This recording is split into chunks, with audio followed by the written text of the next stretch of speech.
کسی دور میں ایک ویران اور خوفناک حویلی تھی جہاں پر ایک ظالم بوڑھا آدمی اکیلا رہتا تھا۔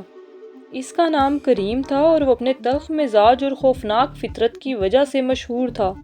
کریم کسی کو بھی اپنی حویلی کے قریب نہیں آنے دیتا تھا۔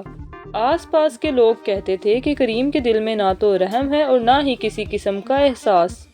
اس کی حویلی کے گرد چھائی ہوئی خوفناک ویرانی کو دیکھ کر کوئی بھی وہاں جانے کی ہمت نہ کرتا تھا۔ اس حویلی کے تہہ خانے میں دو چوہے رہتے تھے جن کا نام شاہو اور کاکو تھا۔ شاہو ذہین تھا اور کاکو پھرتیلا۔ دونوں میں بے پناہ دوستی تھی، لیکن دونوں کو یہ بات معلوم تھی کہ وہ جس حویلی میں رہتے ہیں وہاں ان کے لیے ہمیشہ خطرہ ہے۔ کریم ان سے نفرت کرتا تھا اور انہیں ہر ممکن طریقے سے ختم کرنا چاہتا تھا۔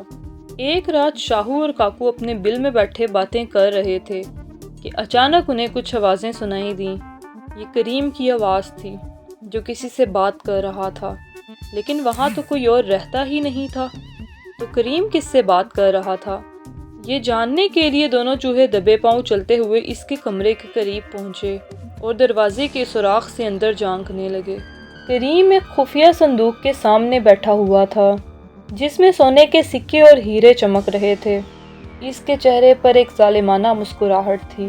وہ بڑبڑاتے ہوئے بولا، یہ خزانہ صرف میرا ہے، میں نے اپنی زندگی سے حاصل کرنے میں لگا دی، اب کوئی چوہا یا انسان اسے مجھ سے نہیں چھین سکتا۔ یہ سن کر شاہو نے سرگوشی میں کہا، کاکو، یہ بوڑھا تو واقعی پاگل ہے۔ کاکو نے حیرت سے جواب دیا، ہاں، لیکن کیا خیال ہے اگر ہم اس کا خزانہ ہی چرا لیں؟ شاہو نے فوراً انکار کر دیا، نہیں، ہمیں بہت محتاط رہنا ہوگا، یہ آدمی ہمیں ہر حال میں پکڑنا چاہتا ہے، ہمیں اس کے اگلے ارادے کو سمجھنا ہوگا۔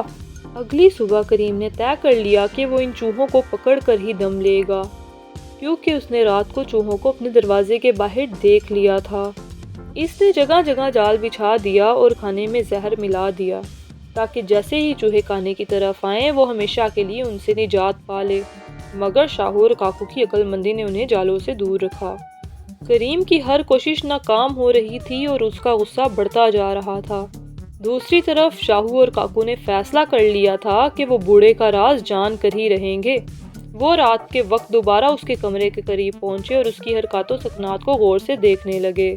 اس رات کریم ایک موم بتی کی روشنی میں پرانی کتابیں پڑھ رہا تھا۔ اس نے ایک کتاب کھولی اور عجیب قسم کی عبارات پڑھنے لگا۔ کتاب میں جادوئی الفاظ تھے اور کریم انہیں پڑھتے ہوئے کوئی خوفناک منترا کر رہا تھا۔ چوہے حیرت میں مبتلا تھے کہ کریم ایسا کیوں کر رہا ہے۔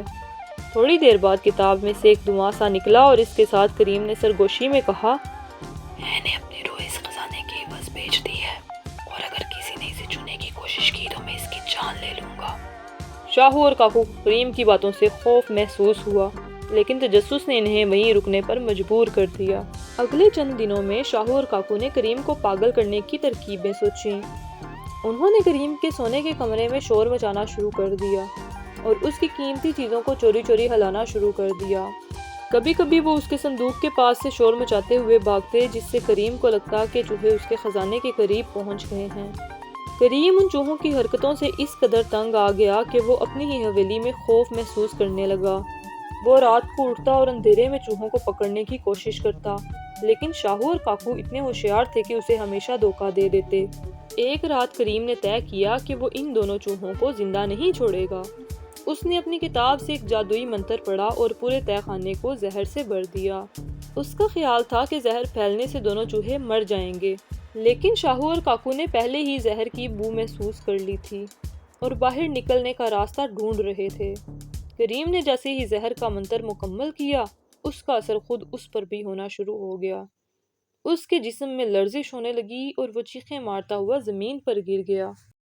شاہو اور کاکو نے جلدی سے حویلی سے باہر نکلنے کا راستہ ڈھونڈ لیا اور کریم کو اس کی ہی چالاکیوں کا شکار بنا کر ہمیشہ کے لیے آزاد ہو گئے۔